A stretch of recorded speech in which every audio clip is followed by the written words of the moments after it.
काम तुम्हारे मुनाफिकों वाले हैं और मस्जिद में मोमिन बन के जा रहे हो, लेकिन अल्लाह तुम्हें कभी माफ नहीं करेगा। इतनी हैरानगी से क्या देख रहे हो? चाहे जितने नेक और अच्छे इंसान बन जाओ, लेकिन अल्लाह तुम्हें कभी माफ नहीं करेगा। तुम्हें क्या लगता है तुम ये सब करने से अच्छे इंसान बन जाओगे, लेकिन तुम्हारी बचकिश कभी नहीं होगी। हकीकत तो ये है कि तुम कभी अच्छे इंसान थे ही नहीं। अपनी जुबान को ना काबू में रख लो, जो भी मुंह में आ रहा है बकी जा रहे हो।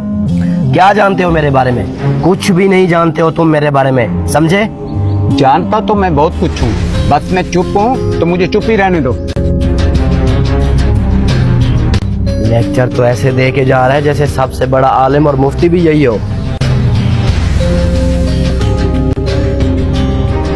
चाहे तुम जितने हाजी नमाजी बन जाओ, लेकिन अल्लाह तुम्हें कभी माफ नहीं करेगा। और अल्लाह से कभी उम्मीद भी मत रखना कि तुम्हारे जैसे शख्स को अल्लाह ताला माफ करेगा, कभी भी नहीं करेगा। और ये हाजी नमाजी बनने का दिखावा छोड़ दो, अब तुम्हारे ऊपर ये बिल्कुल भी अच्छा नहीं लगता। ओ मिस्टर, तमीज और हद में रह के जरा बात करो। तुम कौन होते हो मुझे बातें सुनाने वाले? माफ करने वाली जात मेरा अल्लाह है, वो जिससे चाहे माफ करे या ना करे वो फैसला करेगा, तुम नहीं कर सकते। मेरी एक बात अपने जहन में अच्छे से बिठा लो, जो काम तुमने किया ना तो उसकी बख्शिश है और ना ही उसकी कभी माफी।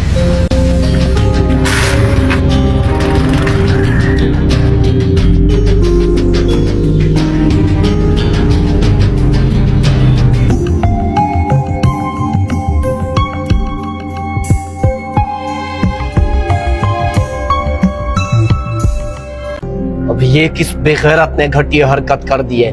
मेरे घर के गेट पे आके ये इश्तिहार लगा गया है। मुझे पता चल जाए कि कौन है, मैं उसकी ऐसी की तैसी कर दूंगा। वैसा करता हूँ, जल्दी से इसको उतार देता हूँ, वरना मेरी बेइज्जती हो जाएगी। चाहे तुम जितनी मर्जी अपनी हकीकत छुपा लो, होना तुम्हारे साथ यही है जो इस पे लिखा हुआ है, इसे तुम बदल नहीं सकते।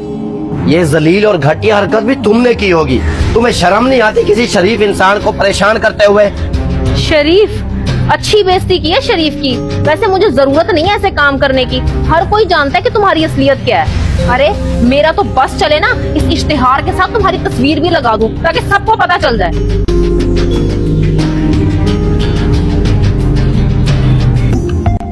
ऐसा कौन सा कारनामा सर अंजाम दे दिया है मैंने, जो लोग मुझे इतनी इतनी बातें सुना रहे हैं?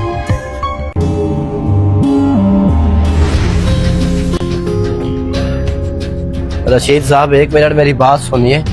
आप लोग मुझे एक दफा बता दें कि मेरी ऐसी कौन सी गलती है जो हर बंदा मुझे यही कह रहा है कि अल्लाह तुझे कभी माफ नहीं करेगा, कभी माफ नहीं करेगा। आखिर मैंने ऐसा कौन सा गुनाह किया है? सोच सोच के मेरे दिमाग की रगें फटती हैं, मैं पागल हो जाऊंगा। मुझे अब तो बता दें।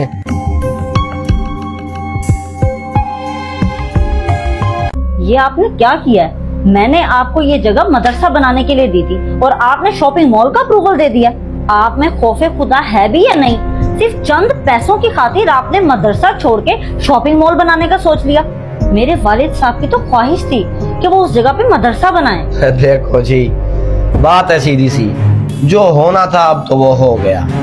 अगर तुम्हें पैसों की जरूरत है तो मुझे हुक्म करो, क्योंकि पैसे की पावर ही इतनी है। अगर तुम ऊपर तक जाओगी तो जीत तो वैसे ही मेरी होनी है। और तुम्हारे लिए बेहतर भी यही है कि लेन देन करके इस बात को यहीं दफन कर दे। कोई खौफे खुदा नहीं है तुम्हें। एक बात मेरी याद रखो, अल्लाह तुम्हें कभी माफ नहीं करेगा इस नेक काम को छोड़ के तुमने शैतानियत को जो दावत दी। तुम्हारे अंदर तो इतना सा भी खौफे खुदा नहीं है। तुम्हें मदरसे के लिए जगह देगी और तुमने उसे शैतानियत की जगह बना ली। तुम्हारी रूह नहीं कांपी, तुम्हारा दिल नहीं फटा ये काम करते हुए? अरे रशीद साहब, आप भी किसको समझा रहे हैं? इन लोगों को आखिरत की नहीं बस दौलत की पड़ी रहती है। और जो इसने कारनामा सर अंजाम दिया है, इसे तो अल्लाह कभी माफ नहीं करेगा। वो जगह नेक काम के लिए बनवाई थी, वहाँ लोग नमाज पढ़ते, कुरान पढ़ते। वो जगह इबादत के लिए बन जाती। जिसने जमीन दी है उसे भी सवाब मिलता। तुम मदरसा बनवाते तो तुम्हें भी सवाब मिल जाता। लेकिन अफसोस, जिसने तुम्हारे पे भरोसा किया तुमने उसे भी धोखा दिया। जिस नेकी में तुम्हें हिस्सा डालना चाहिए था ना, तुम उससे भी महरूम रह गए। और ये सब करने के बावजूद भी तुम माफी की उम्मीद रखते हो। हकीकत तो यह है कि अल्लाह तुम्हें कभी माफ नहीं करेगा।